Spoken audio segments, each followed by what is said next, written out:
Alright, so on this fine day, I'm going to be showing you how to turn a block of foam like this into a rocky outcropping hill like this without the use of messy materials like Sculptamold or paper mache pulp. Whatever, we're going to be doing it 100% out of foam.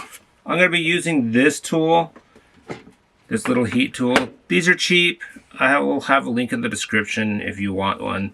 It's got an interchangeable head and it has several useful tools with it. But you don't need it. You can just use a knife and then carve away the way you want it to be carved. But for this first part, we're just going to be getting a rough shape.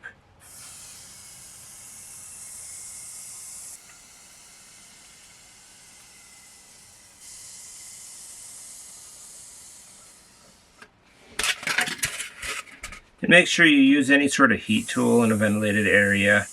I have a fan right above my desk going right out the window, so no worries of inhaling toxic fumes, if there are any. It's debatable, supposedly, so just depends. Now, I want to be leaving a cliff face on several sides, but I also want like a smooth hill. So we're just gonna use this tool and start sculpting a smooth hill. And it's not going to be smooth yet. It's going to be more, I don't know how to explain it. It's going to be more like looking like a topographic map.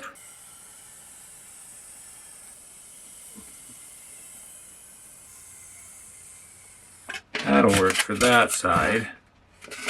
And sometimes I like there to be like an extra little cliff right here. So I'm going to go about halfway down and I'm going to sculpt a little extra cliff ledge there just to give it more detail. It's not necessary. So on this side, I'm going to blend in the grassy part with that I just cut.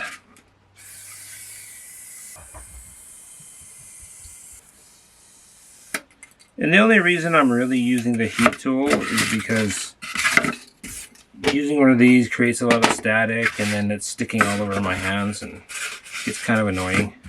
Because it's honestly easier to get a smooth look with the knife. I'll do the smaller one with the knife and I'll show you what I'm saying.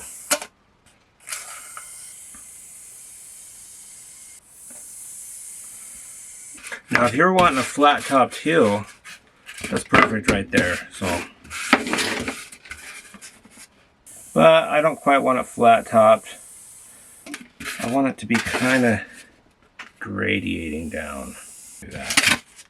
Like so. And I like to get rid of the outside layer just because it's harder to form. So we're starting with that.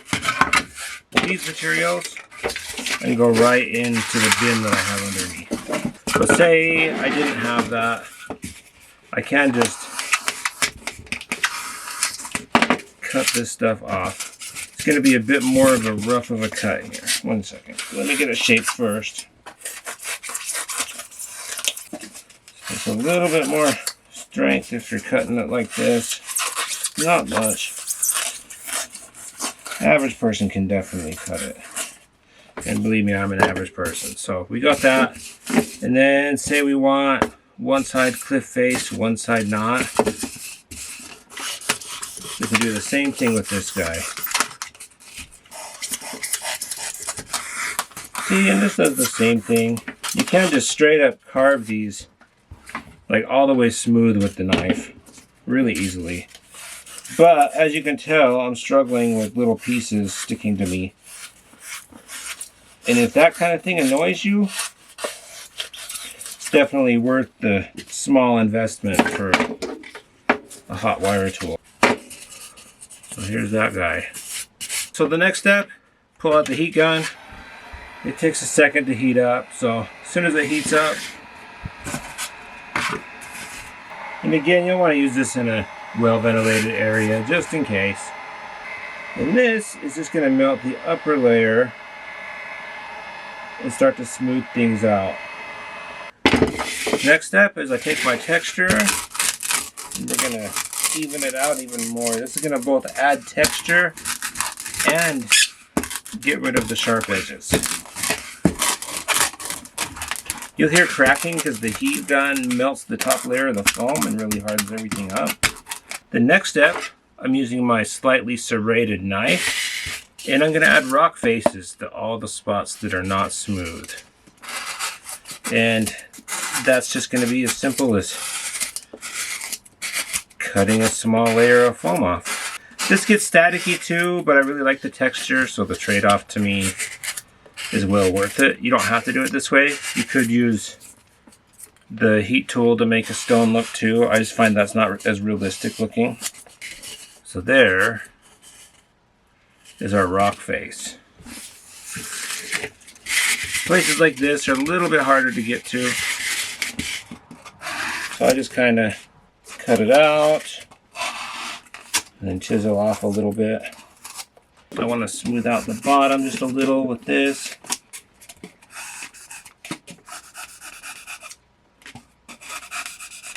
The bottom of this cliff face, I mean. There we go. Just a little bit of touch up. We got ourselves a little mini cliff.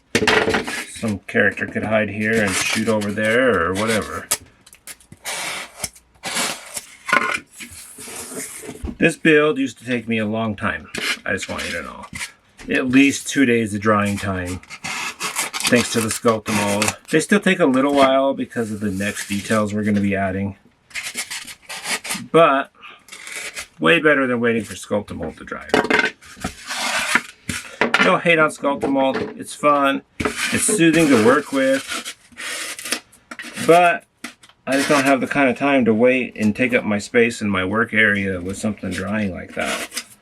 So, kind of getting away from anything like that. I've been trying to switch as much as I can to just using foam and hot glue. And it's going pretty good.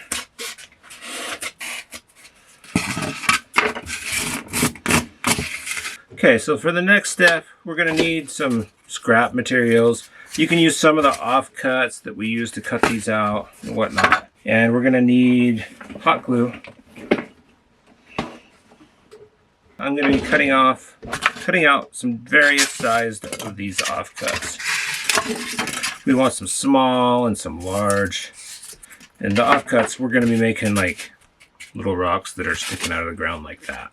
And I'm cutting these similar to the way I cut the cliffs. That way it'll match up and look nice. Look like it's the same type of rock. Okay, so I got a little pile of rocks here. Rocks.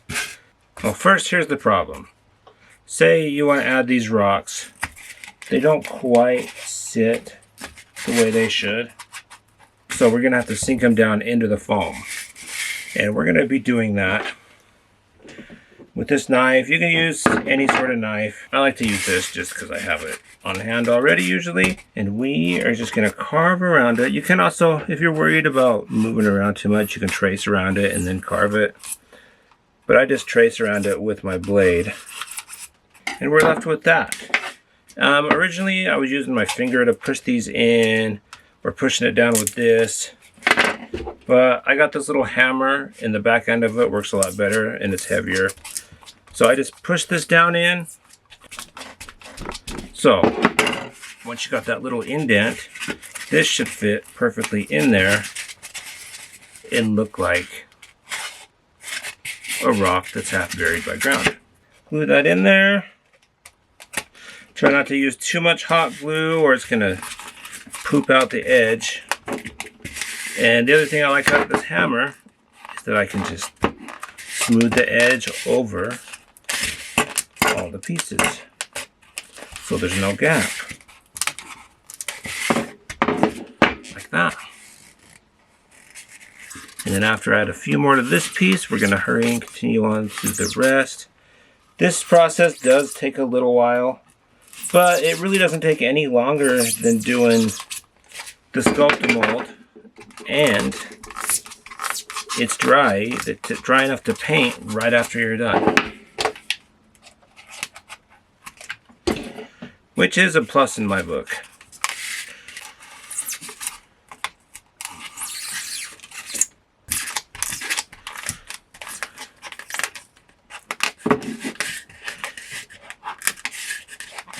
There's our first one. It's been 5 minutes since we started putting these in, so it's not really that long. But if you're working on like 10, it's going to take you an hour just to do all 10. So we are going to be painting these guys. But this is a set of 5, and I sell a set of 5 and a set of 3 on my Etsy shop. So we'll paint these guys black with black house paint. And there's not much to this step, so we're just gonna start and go. I'll let you watch me for a minute. And then we'll get on to the next step. And I'm gonna paint both sides black.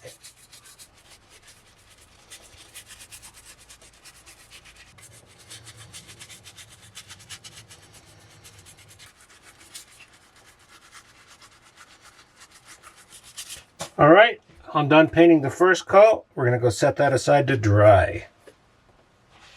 All right, so it's been a few hours and these are completely dry on both sides.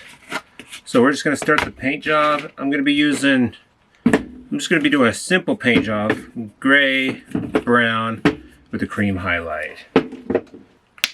We're gonna be starting with gray, and this is just gonna be a light overbrush. So you want to get some gray paint on your brush, wipe a bunch of it off, just go back and forth on the rock areas like that. Now the overbrush is kind of like a dry brush, but not. You want more paint in your brush. You're just going to run over all the surface and it's going to automatically not get in all the cracks and crevices. And this is going to show us some extra detail. The next layer is going to be the brown paint. I load a little bit under the brush, not a whole lot, but it's also not an overbrush or a dry brush.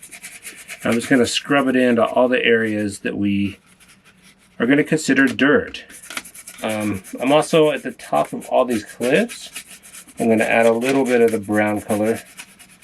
That way the dirt kind of splashes over onto the rock. And if I accidentally go over any of these other rocks with some brown, I don't worry about it. It's going to look good in the end anyway. As soon as we put the highlight on, it's going to just blend in. So don't worry too much about being too perfect about this layer. And there is our larger piece. It's good. All right, that layer's done. So now we're gonna get our cream color out and do the highlight. We're gonna be using this chip brush. We'll be dry brushing with it. Most people that watch this channel should know what dry brushing is, but if you don't, it's basically loading some paint in your brush and wiping a bunch of it off on a paper towel and then just going over everything real lightly to bring out a highlight. Like so. And you probably saw how little I actually painted onto here. I just want the paint to catch on all those sharp edges. Really bring out the details of the rocks. I don't dry brush over the brown parts, but you could if you wanted. But they're going to be covered by grass, so I don't tend to do it on these ones. So for this, I'm going to be using some static grass that I have in a container. And this is just so I don't get it all over. Because we don't want that. I'll put that one there because we're using that. Now I'm going to put this grass here. And I'm going to put this little strainer here. And we're just going to sift the grass through that. And I got some watered down glue.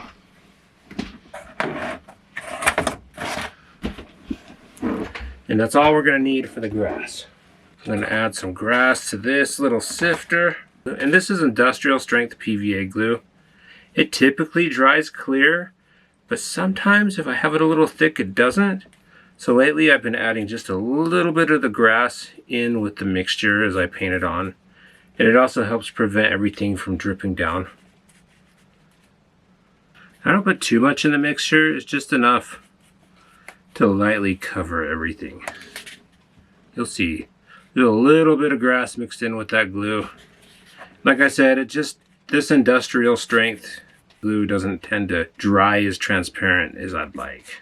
But it's great for holding on the grass. And just sprinkle this on. Shake some of it off. And that's what we're left with. Now we're going to add bushes. And I'm going to do that with this clump foliage. And this clump foliage has been ground up some, and it's been soaking in PVA glue, watered down PVA glue. And we're going to add bits here and there.